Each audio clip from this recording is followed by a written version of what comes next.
Assalamualaikum warahmatullahi wabarakatuh.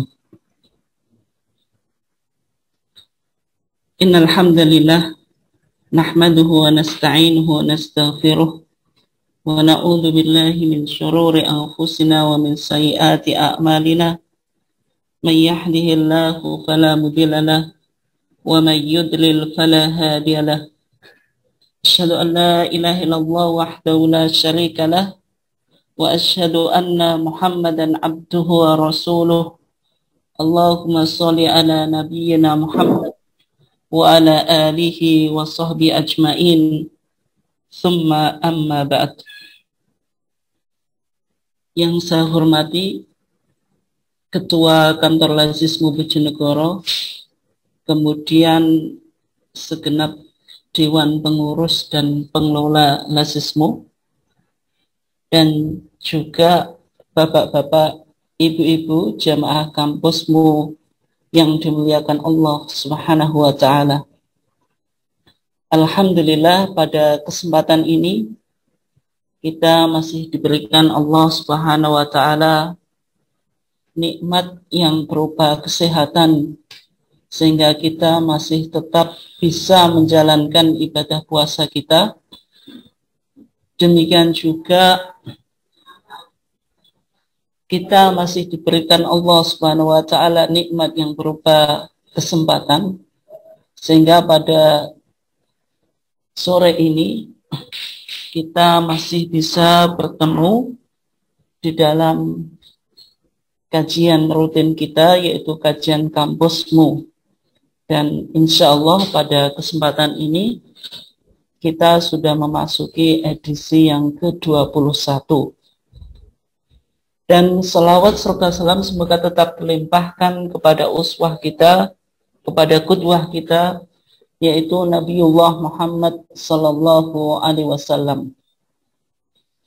Bapak Ibu sekalian, jamaah kampusmu yang dimuliakan Allah, insya Allah pada kesempatan ini kita akan mengangkat dan mengkaji bersama tentang sebuah topik yang penting untuk kita ilmui dan pahami, yaitu tentang tuntunan i'tikaf menurut tarjih Muhammadiyah. Bapak Ibu sekalian yang dimuliakan Allah, kalau kita lihat di dalam Kitabus Shiyam, kitab puasa yang sudah diputuskan oleh Majelis Tarjih tahun 1939, maka di akhir kitab tersebut dijelaskan tentang fadhailul a'mal, yaitu amalan-amalan yang dianjurkan selama berpuasa. Yang pertama yaitu tentang sedekah, yaitu kita dituntut untuk memperbanyak sedekah. Fa'aktsir minas shadaqah.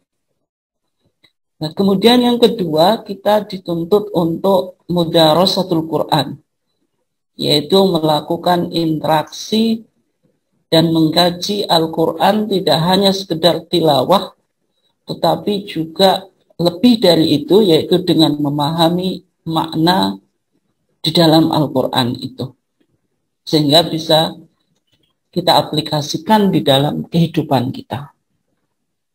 Kemudian juga kita dianjurkan untuk qiyamul lail, yaitu melakukan sholat malam, yang insya Allah 3 amalan ini sudah pernah kita bahas, sehingga kita masih ada satu topik lagi yang insya Allah kita akan bahas kali ini, yaitu di sana dikatakan wa'takif, dan beriktikaflah kamu fil ashril awakhir, yaitu di 10 hari yang terakhir daripada bulan Ramadan. Bapak Ibu sekalian yang dimuliakan Allah, kalau kita lihat dari fadhailul a'mal yang berkaitan tentang iktikaf, yaitu iktikaf itu disebutkan di sini sebagai fadhailul a'mal, amalan-amalan yang dianjurkan selama kita menjalankan ibadah puasa Ramadan. Yang kedua, dijelaskan bahwasanya iktikaf itu dianjurkan fil ashril awakhir, yaitu di 10 hari Ramadan. Nah, kenapa kok demikian? Bapak Ibu sekalian yang dimuliakan Allah, paling tidak ada beberapa keterangan dari Aisyah, yaitu seorang sosok yang penting sekali bagi Rasulullah dan bagi umat Islam ini, karena Aisyah itu istri Rasulullah itu sendiri. Yang kedua, sosok Aisyah ini digambarkan sebagai sosok yang cerdas, sehingga Aisyah ini berhasil mendokumentasikan dan merekod beberapa hal yang berkaitan dengan sunnah Nabi, baik sunnah fi'liyah atau sunnah qauliyah. Nah, termasuk di dalam masalah iktikaf ini, Aisyah menarasikan dan memberikan kita sebuah informasi yang penting tentang bagaimana yang dilakukan oleh Rasulullah SAW ketika sudah masuk di 10 hari yang terakhir daripada bulan Ramadan.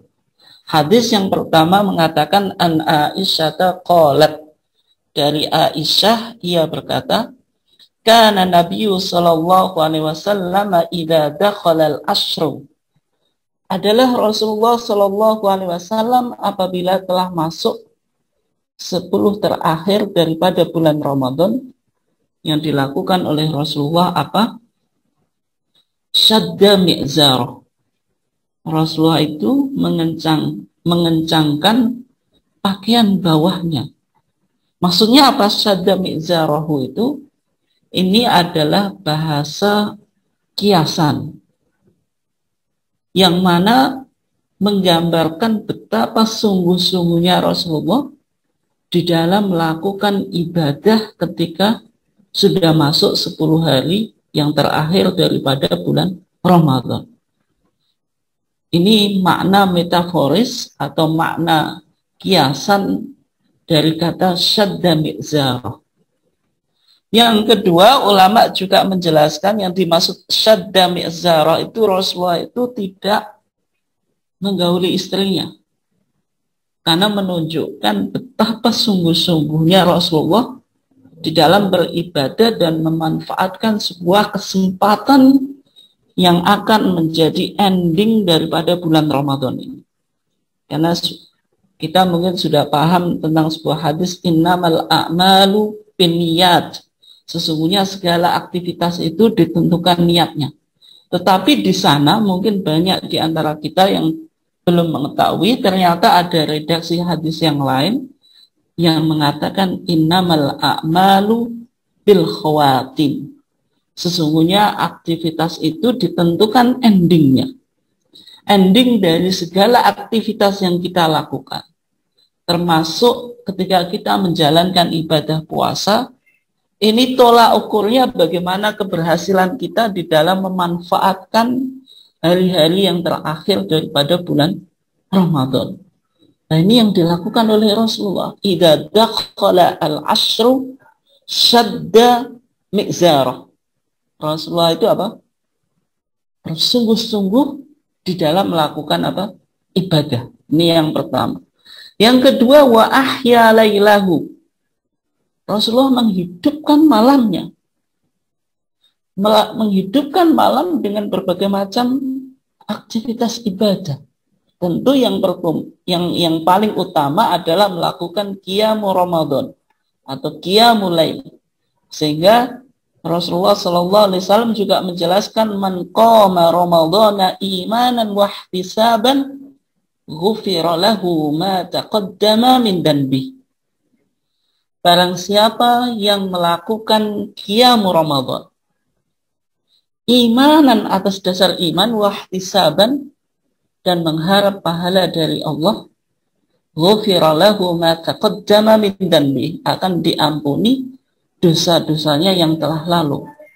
Ya, berarti ketika sudah masuk 10 hari yang terakhir daripada bulan Ramadan, Rasulullah itu betul-betul memanfaatkan hari-hari yang terakhir ini untuk memperbanyak dan menambah kualitas ibadah. Ini yang dilakukan oleh Rasulullah. Ya, meskipun mungkin kenyataannya di masyarakat semakin Ramadan ini sudah mau berakhir, maka kita disibukkan dengan shopping. Bagaimana membeli sesuatu untuk persiapan hari raya. Kemudian masjid juga semakin semakin sepi kan gitu.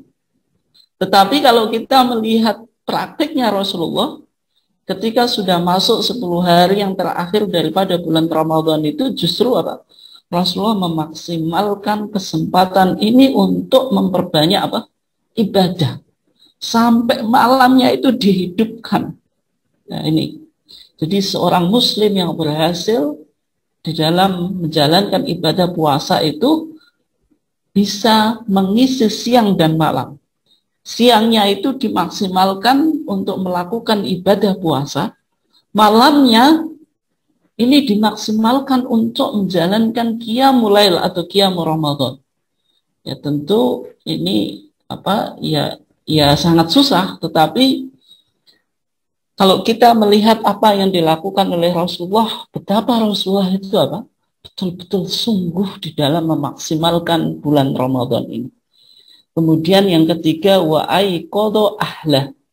Dan Rasulullah membangunkan keluarganya, memotivasi istri-istri beliau untuk melakukan ibadah bersama Rasulullah. Ini yang dijelaskan di dalam Al-Quran, wa'mur ahlaka bis-salati wastabir 'alaiha. Wa'mur ahlaka, wahai Muhammad, perintahkanlah kepada siapa? Keluargamu. Untuk apa? Bis-salati, untuk menjalankan ibadah salat. Tidak hanya salat fardu, salat wajib, tapi juga salat-salat salat-salat sunnah. Tetapi wastabir 'alaiha, dalam mengajak kebaikan menjalankan sholat kepada keluarga kita itu harus sabar. Jangan sampai kebaikan itu disampaikan dengan cara emosi. Itu tentu tidak baik juga. Nanti istri kita tidak akan merespon ajakan kita untuk menjalankan sholat, tetapi justru terjadi pertengkaran. Dan itu tentu tidak baik. Maka Al-Quran juga menjelaskan ketika kita menyuruh keluarga kita untuk sholat itu, tapi di sana dikatakan suruh untuk melakukannya dengan sabar. Baik mengerjakan sholat itu dengan sabar dan juga menyuruh keluarga kita untuk mengerjakan sholat dengan sabar. Ini yang dilakukan Rasulullah. Dan kemudian Bapak Ibu sekalian yang dimuliakan Allah, yang kedua, dari riwayat Aisyah juga bahwasanya yang dilakukan oleh Rasulullah itu ketika sudah masuk 10 hari daripada bulan Ramadan itu kana ya'takiful ashral awakhir. Rasulullah itu melakukan i'tikaf di hari 10 yang terakhir min Ramadan, daripada bulan Ramadan, hatta yatawaffahullah, sampai Allah mewafatkan Rasulullah, atau sampai Rasulullah itu wafat. Thumma i'takafa azwajuhu min ba'di. Kemudian para istri-istri Rasulullah itu melanjutkan tradisi ini, melanjutkan tradisi ibadah iktikaf ini min ba'di, setelahnya. Ini menunjukkan tentang tadi, karena Rasulullah itu selalu memotivasi keluarganya untuk menjalankan ibadah. Maka ketika Rasulullah sudah meninggal, sosok suami sudah meninggal, maka istri-istrinya ini masih tetap menjaga tradisi dan amalan yang dikerjakan oleh suami. Pendidikan Rasulullah, bagaimana Rasulullah itu mendidik keluarga, memahamkan keluarga tentang pentingnya sebuah ibadah. Sehingga ketika pasca Rasulullah meninggal, maka tidak langsung istri-istri Rasulullah itu kemudian meninggalkan iktikaf, tidak. Justru apa? Melanggengkan dan melakukan kontinuisasi terhadap tradisi yang pernah dilakukan oleh suami, yaitu melakukan apa? Sekalian yang dimuliakan Allah, hal yang penting untuk kita pahami ketika kita sudah masuk di 10 hari yang terakhir daripada bulan Ramadan. Nah, kemudian Bapak Ibu sekalian yang dimuliakan Allah, kalau kita membahas tentang iktikaf, gitu. Sebenarnya apa yang dimaksud dengan iktikaf? Nah, iktikaf itu secara bahasa artinya berdiam diri dan menetap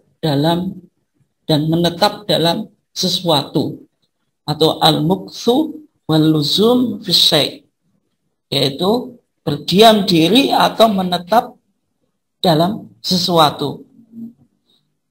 Nah, di kalangan para ulama ada berbagai macam definisi tentang iktikaf itu. Misalnya dalam pandangan Al-Hanafiyah atau ulama Hanafi berpandangan bahwasanya yang dimaksud iktikaf itu berdiam diri di masjid yang biasa dipakai untuk melakukan sholat berjamaah.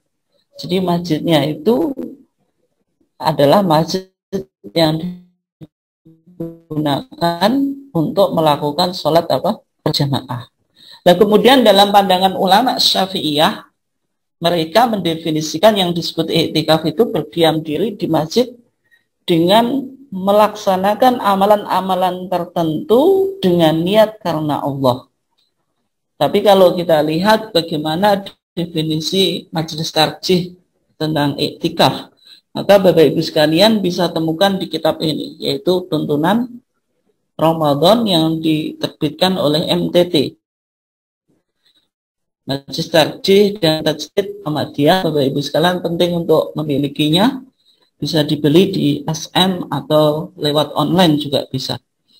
Maka di sana dijelaskan yang disebut dengan iktikaf itu apa? Aktivitas berdiam diri di masjid dalam satu tempo tertentu dengan melakukan amalan-amalan atau ibadah-ibadah tertentu untuk mengharapkan ridha Allah. Nah, ini definisi iktikaf yang disampaikan oleh Majelis Tarjih. Jadi iktikaf itu kita apa? Melakukan aktivitas ibadah masjid. Kemudian kita isi dengan berbagai macam ibadah. Bisa membaca Al-Quran, bisa sholat sunnah, sholat wajib, qiyam Ramadan, dan semua bentuk ibadah. Baik ibadah itu makhdoh atau ghairu makhdoh. Nah, kemudian tentu karena ini ibadah maka harus ada apa? Niat. Ini. Nah, kemudian Bapak Ibu sekalian yang dimuliakan Allah, kemudian apa dalil tentang anjuran iktikaf? Ya, paling tidak karena kita cara beragama kita menggunakan Al-Quran dan As-Sunnah, maka ketika kita bicara tentang iktikaf ini bisa kita temukan dalilnya baik di dalam Al-Quran maupun di dalam As-Sunnah. Maka kalau kita bicara tentang dalil di dalam Al-Quran, bisa kita temukan dalam surat Al-Baqarah ayat 187. Maka Allah Subhanahu wa taala mengatakan wala tubashiruhunna wa antum akifuna fil masajid. Allah Subhanahu wa taala mengatakan wala tubashiruhunna.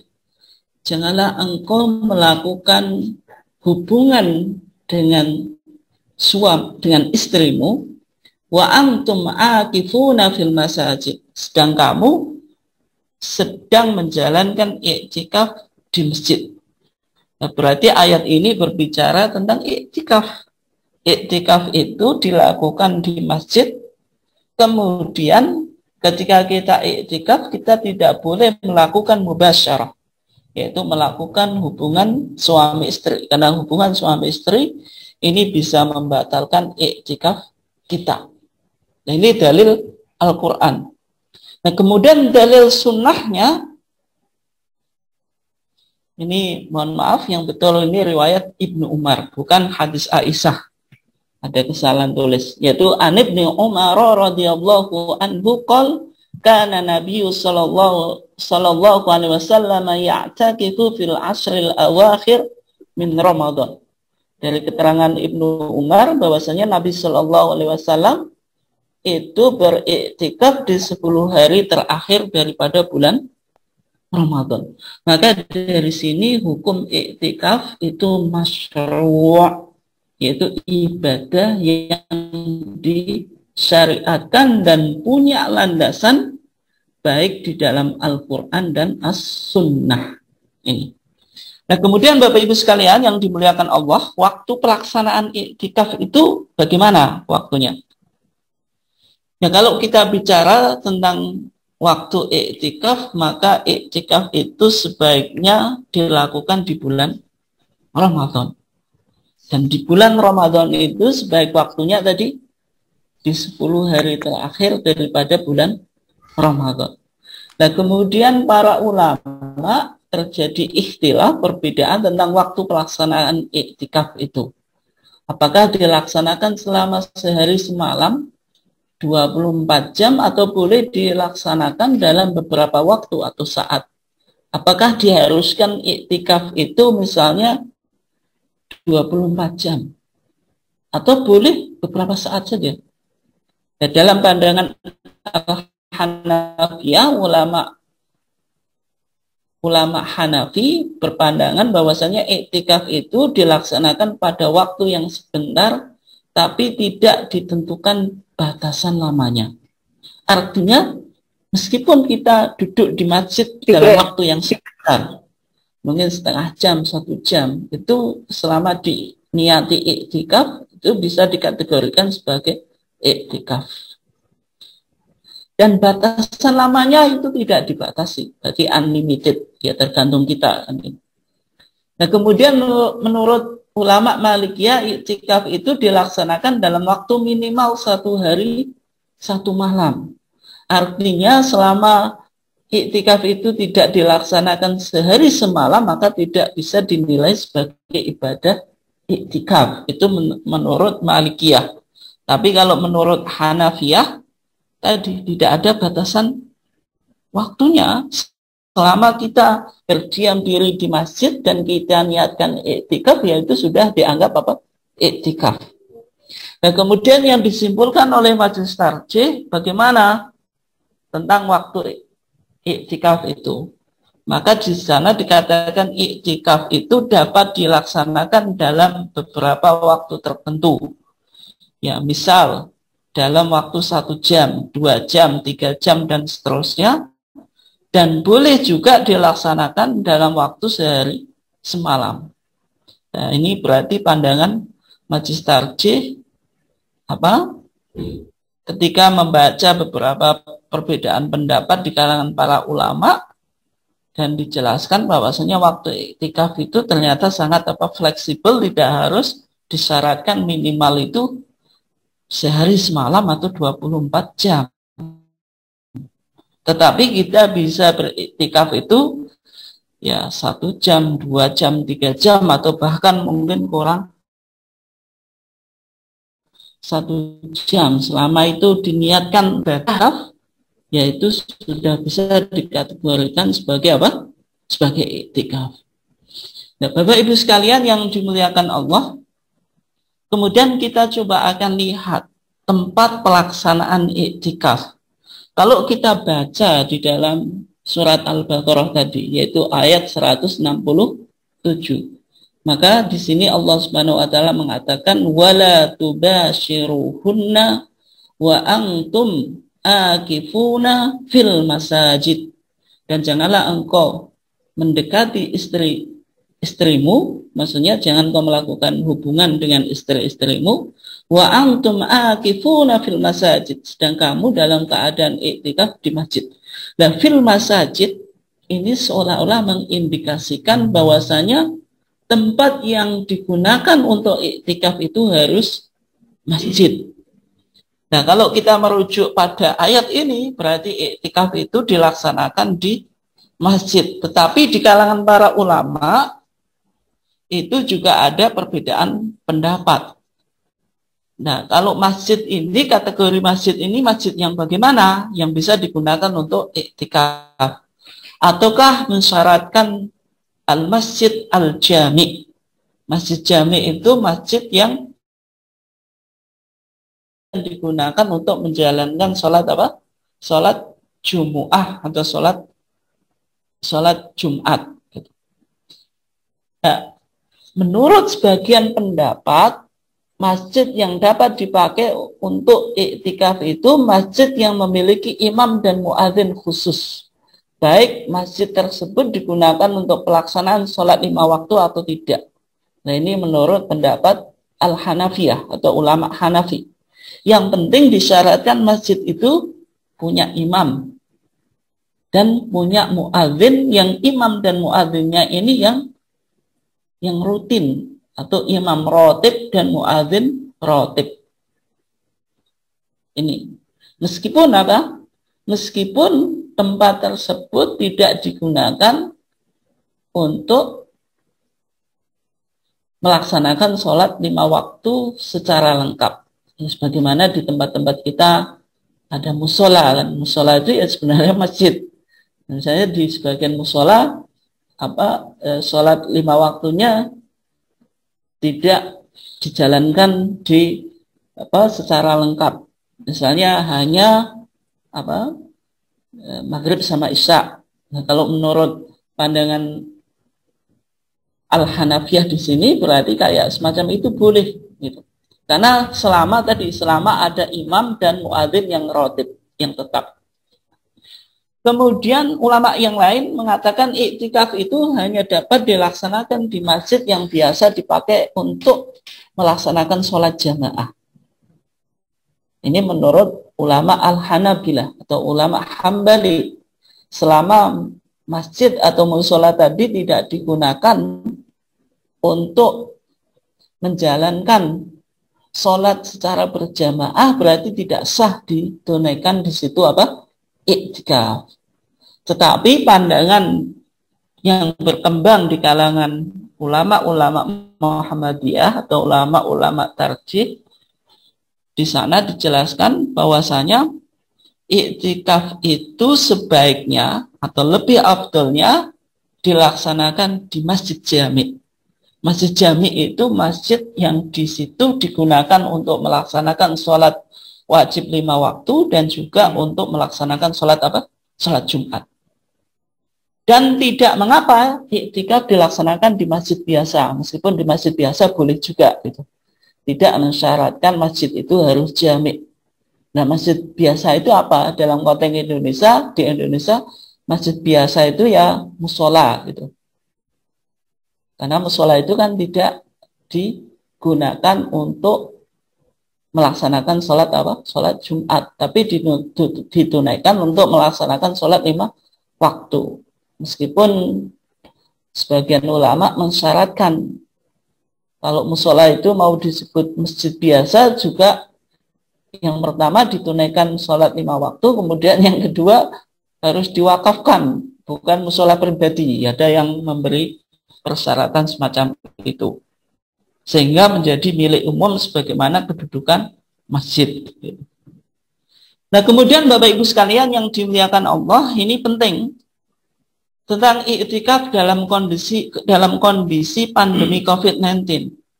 Ini perlu untuk kita coba pahami. Nah, maka di sana dikatakan bagi masyarakat yang di sekitar tempat tinggalnya ada penularan COVID-19, iktikaf dilakukan di masjid tempat sholat di rumah dalam rangka menghindari diri dari penularan virus corona. Jadi kalau di lingkungan atau di tempat jenengan yang mana lingkungannya sudah tidak steril atau pernah terjadi musibah COVID-19 atau penularan COVID-19, maka tidak dianjurkan untuk melakukan iktikaf di tempat publik. Apalagi iktikafnya lebih dari 24 jam.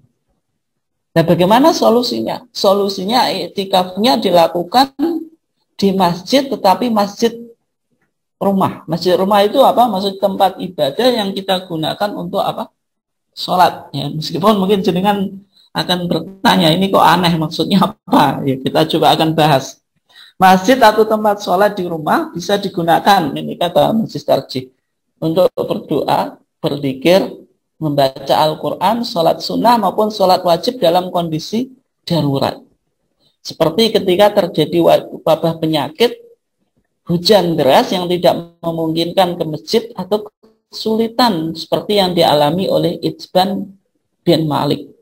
Nah, ini banyak yang tidak dipahami, bahwasanya tempat sholat kita di rumah itu sebenarnya bisa disebut masjid ketika kita tidak bisa menjalankan sholat di masjid-masjid publik. Gitu.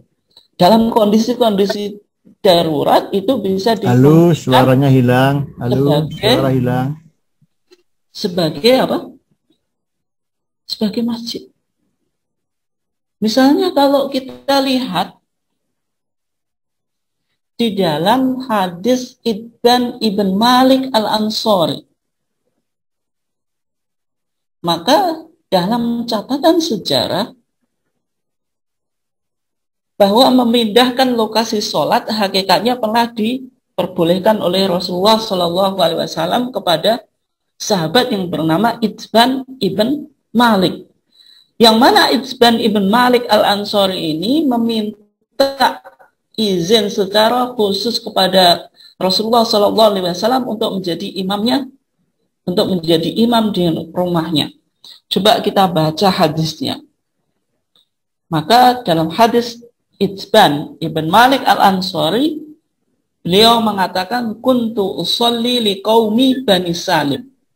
Kata Itban ibn Malik al-Ansari, saya itu kebiasaannya menjadi imam di kaumku, yaitu Bani Salim. Maksudnya Itban ibn Malik ini biasanya menjadi imam atau mengimami sholat di kaumnya, yaitu Bani Salim.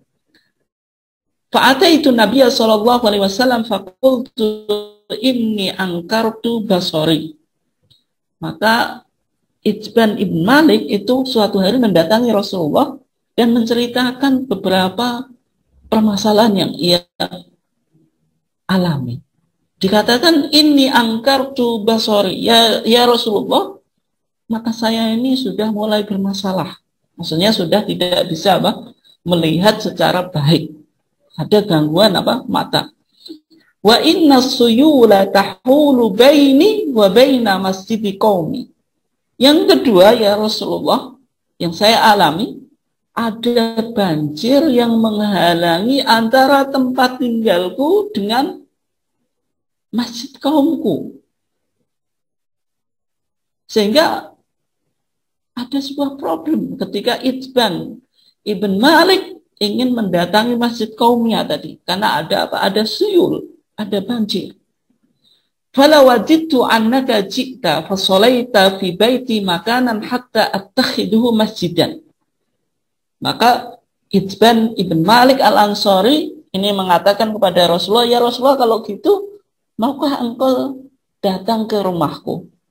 Kemudian engkau sholat di rumahku di sebuah tempat, sehingga tempat yang engkau gunakan untuk sholat itu apa? Hatta attakhidahu masjidan. Sehingga saya bisa menjadikan tempat itu sebagai masjid di rumah saya. Faqal, maka Rasulullah menjawab ketika itu, af'alu insyaallah, ya insyaallah saya akan datang, kata Rasulullah. Faghada alayya Rasulullah sallallahu alaihi wasallam wa Abu Bakrin ma'ahu ba'da mashtaddan nahar. Ketika itu Rasulullah ditemani Abu Bakar, maka menuju rumahnya Itban ibn Malik al-Ansari ketika sudah menjelang siang. Fasta'dana Nabi sallallahu alaihi wasallam fa'adzintu lahu. Maka kata Itban ibn Malik al-Ansari, Rasulullah minta izin untuk masuk rumah. Maka diizinkan oleh Itban ibn Malik al-Ansari. Falam yajlis. Ketika itu Rasulullah ketika masuk rumahnya tidak meminta duduk. Langsung to the point lah bahasa kita. Langsung bertanya, aina tuhibbu an usalliya min baitik? Ya Itban ibn Malik al-Ansari, di mana tempat yang engkau suka aku sholat di rumahmu ini. Fa asyara ilaihi minal makan alladhi ahabba yusalliya fi. Kemudian Itban ibn Malik itu mengisyaratkan atau memberitahu Rasulullah tempat yang ia suka apa?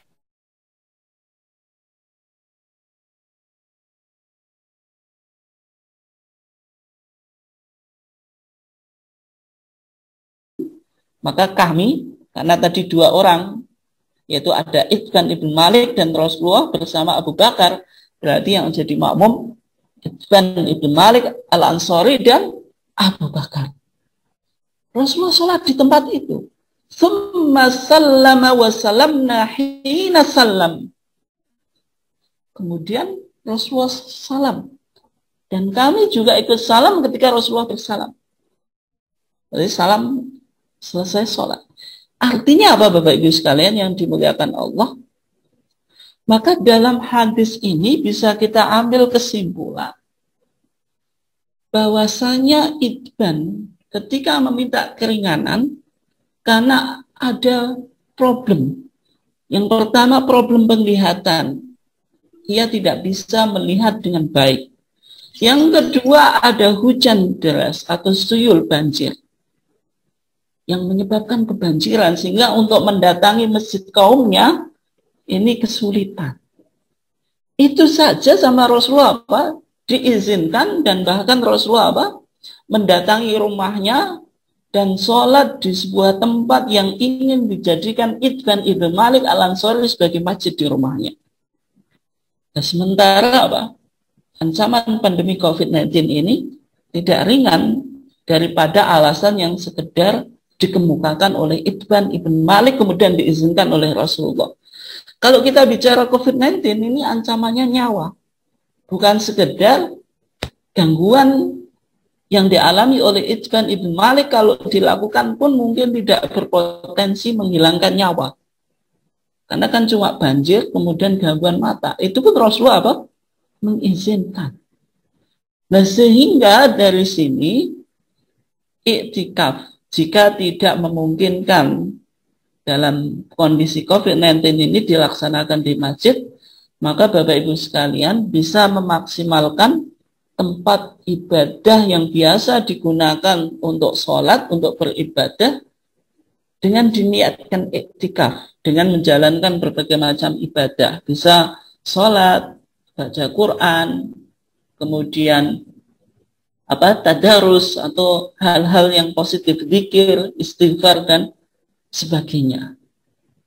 Nah, hanya saja kalau misalnya masjidnya itu di perkampungan, ya cuma orang sekitar di situ, tidak ada orang asing dan tidak pernah terjadi kejadian COVID-19. Kalau mau melakukan iktikaf selama tempat itu sangat steril dan aman dari ancaman COVID-19, yaitu bisa-bisa saja dilakukan di masjid publik atau masjid umum, tetapi tetap disyaratkan harus steril dari COVID-19.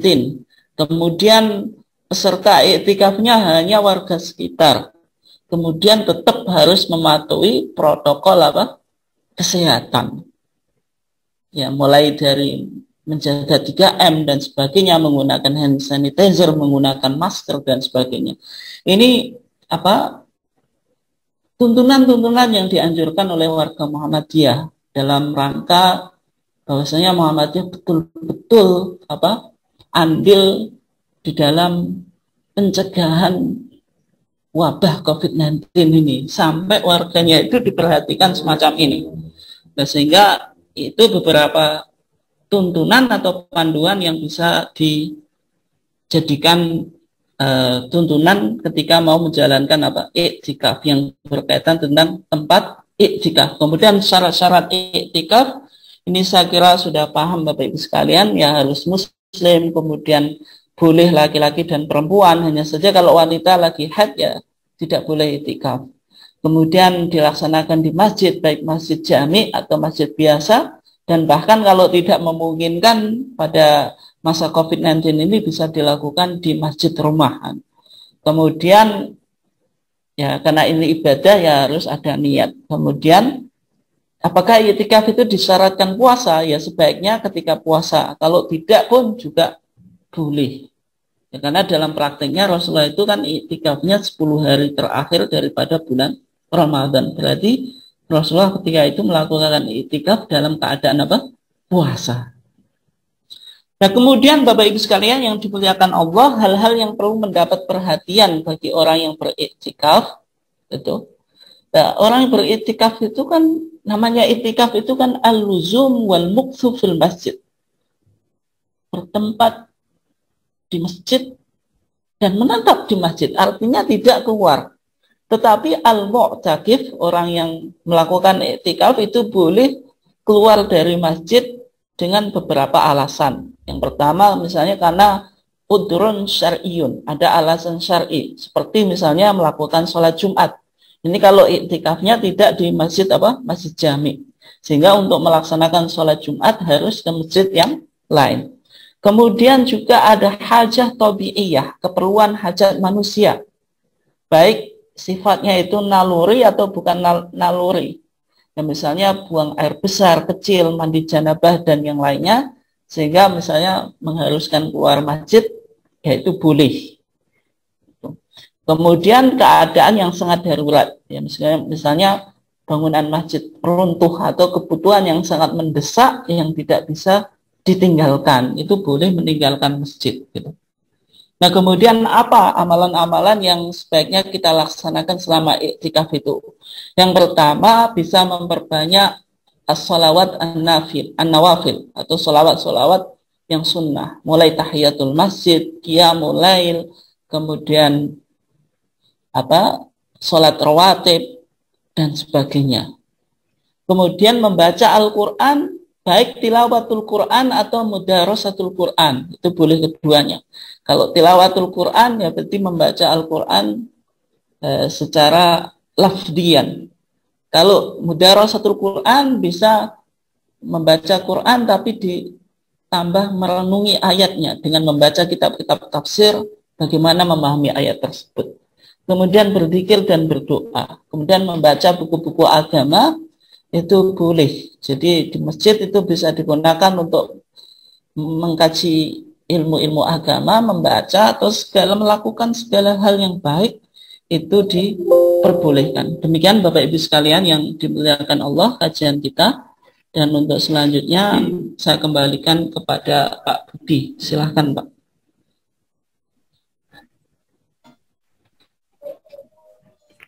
Baik, terima kasih Ustaz. Berikutnya kami buka sesi pertanyaan. Barangkali ada Bapak Ibu yang ingin menyampaikan pertanyaan terkait dengan materi pada hari ini. Monggo.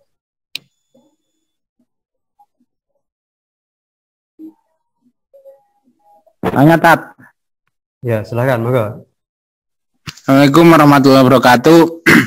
Waalaikumsalam. Ini kaitannya tentang iktikaf. Mungkin ada lamanya waktu iktikaf itu. Mungkin kan orang iktikaf yang dilakukan Rasulullah itu adalah selama kurang lebih sekitar 10 hari terakhir di bulan Ramadan. Tapi orang-orang sekarang itu trennya adalah iktikaf setelah Isya nanti habis subuh pulang, atau iktikaf dilakukan cuma berapa jam itu. Misalnya kita ngambil iktikaf 3 jam atau 4 jam. Yang penting kita berdiam diri di masjid, kita melakukan zikir ataupun apakah itu juga sudah memenuhi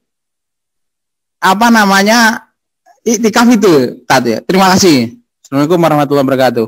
Waalaikumsalam warahmatullahi wabarakatuh. Ya, monggo Ustaz, silakan. Ya, terima kasih Pak Suyetno, pertanyaannya cukup bagus. Ya, sebenarnya tadi sudah kita bahas tentang waktu pelaksanaan iktikaf. Apakah disyaratkan ada waktu minimalnya kan itu. Misalnya iktikaf 1 jam, 2 jam, 3 jam, 4 jam, dan seterusnya itu yang kurang dari 1 hari 1 malam itu bisa dikategorikan iktikaf atau tidak. Di kalangan para ulama tadi ada 2 pandangan. Yang pertama pandangan Al-Hanafiyah, yaitu pengikut Al-Imam Abu Hanifah, yang mereka berpandangan bahwasanya iktikaf itu tidak ditentukan minimalnya, tidak harus sehari semalam, sehingga kapanpun kita melakukan al-mukthu wal luzum fil masjid, yaitu apa? Menetap dan diam di masjid dengan niat iktikaf, itu maka sudah dianggap beriktikaf gitu. Itu menurut apa? Al-Hanafiyah. Yang kedua, menurut Malikiyah, mereka mensyaratkan aqallu muddatil iktikaf, minimal waktu iktikaf itu harus yauman wa lailatan, 1 hari 1 malam, artinya 24 jam. Nah, kalau kita merujuk pada praktik Rasulullah, sebagaimana hadis yang sudah kita baca tadi, bahwasanya Rasulullah itu kana ya'takifu al-ashra al-awakhir min Ramadan. Praktiknya Rasulullah itu melakukan iktikaf di 10 hari yang terakhir daripada bulan Ramadan.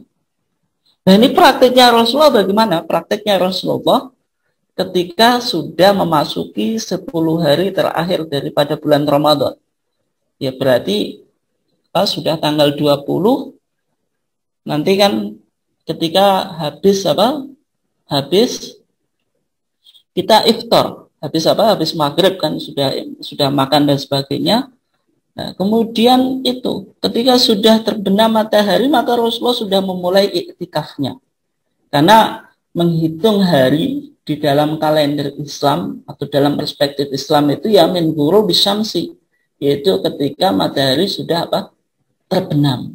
Nah, berarti itu Rasulullah diam sampai 10 hari tidak keluar di masjid kecuali dengan udzur-udzur tadi. Udzur-udzur yang sudah kita bahas tadi, ada alasan syar'i, ada alasan hajah untuk memenuhi kebutuhan baik naluri atau non naluri tadi, sampai hari yang ke-10. Kapan? Ya tadi, kalau sudah ghurubis syamsi, yaitu terbenamnya matahari. Maksudnya kalau kita yang menjelang takbiran itu kan, itu. Nah, ini yang dilakukan oleh Rasulullah. Nah, bagaimana keterangan ada hadis Aisyah? Hadis Aisyah mengatakan ketika Rasulullah itu mau iktikaf di 10 hari yang terakhir itu apa? Sholat subha. Rasulullah itu sholat subuh wa dakhala mu'takafahu. Kemudian Rasulullah masuk tempat iktikaf.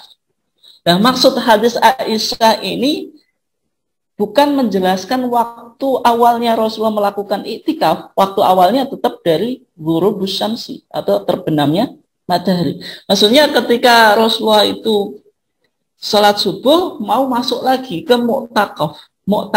Mu'takaf itu apa? Tempat yang digunakan untuk iktikaf, karena tradisinya dibangun kamar-kamar khusus di masjid untuk menjalankan apa? Iktikaf. Itu yang dilakukan oleh Rasulullah dan pakai siternya. Sitar itu penghalang. Nah, sehingga kemarin ketika kita bicara, ada sahabat yang membaca Al-Quran dengan keras pada saat iktikaf, sehingga mengganggu sahabat yang lain yang melakukan iktikaf juga. Banter-banteran baca Quran kan gitu. Sehingga ketika Rasulullah iktikaf apa? Dibukalah sitarnya, kemudian Rasulullah mengatakan, janganlah seorang di antara kamu mengganggu saudaranya, dan juga janganlah saling apa? Mengeraskan suara di dalam membaca apa? Fil qiraah, ketika membaca apa? Al-Qur'an. Nah, kemudian sebagian ulama mengatakan meskipun akhir dari 10 hari terakhir itu ya ketika terbenam matahari itu tetap disunahkan, meskipun hari yang ke-10 itu sudah selesai kan, karena terbenam matahari berarti berakhir hari. Itu tetap dianjurkan menunggu sampai keluar sholat id itu. Jadi kalau sudah keluar sholat id baru keluar dari masjid. Sebagian ulama memberikan apa anjuran semacam itu. Ini praktek iktikaf yang dilakukan oleh Rasulullah di bulan Ramadan. Nah, kemudian tadi kesimpulan Majelis Tarjih bagaimana? Majelis Tarjih membolehkan iktikaf itu tidak harus dilakukan dengan minimal misalnya 1 hari atau 1 malam. Itu tidak mensyaratkan itu. Yang penting kita melakukan diam dan menetap di masjid selama kita niatkan ibadah meskipun 1 jam, 2 jam itu sudah disebut iktikaf. Nah, meskipun kalau kita betul-betul ingin meniru iktikafnya Rasulullah, ya tadi 10 hari terakhir dimulai dari terbenamnya matahari di tanggal 20 itu, kemudian sampai 10 hari terakhir akhir dari bulan Ramadan, kalau bisa bahkan sampai kita menjalankan sholat id. Itu kalau bisa dan sebagaimana yang dilakukan oleh Rasulullah. Nah kalau tidak bisa ya fattaqullaha mastata'tum tadi. Bertakwalah kamu kepada Allah sesuai dengan kemampuanmu. Sehingga meskipun 1 jam, 2 jam ini kan lebih fleksibel. Tetapi yang lebih afdal tetap tadi sebagaimana yang dipraktekkan Rasulullah. Tapi kalau tidak bisa, ya meskipun cuma 1 jam, 2 jam itu juga sudah bisa disebut sebagai iktikaf. Demikian kurang lebihnya. Ya, baik, terima kasih. Masih ada waktu 4 menit. Kami persilahkan kembali Bapak Ibu yang ingin menyampaikan pertanyaan.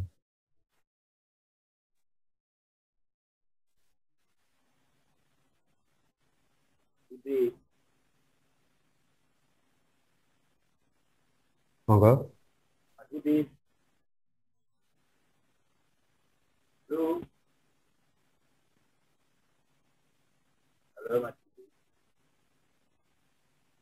Pak, pakai. Suaranya tidak kedengaran.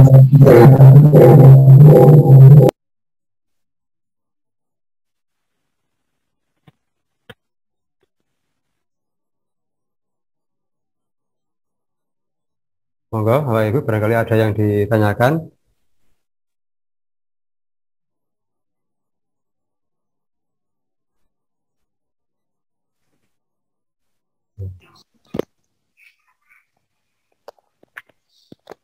Anu aja. Oh ya, monggo. Udah jelas? Ya, jelas. Oke. Ustadz Lukman, pertanyaan saya hanya begini.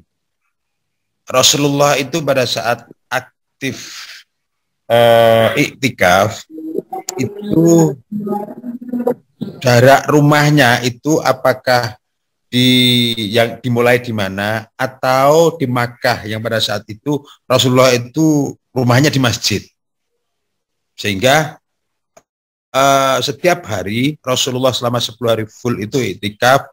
Bayangan saya adalah para istrinya itu kebutuhan makan beliau dan lain sebagainya ada yang mengirim. Bagaimana Ustadz? Terima kasih.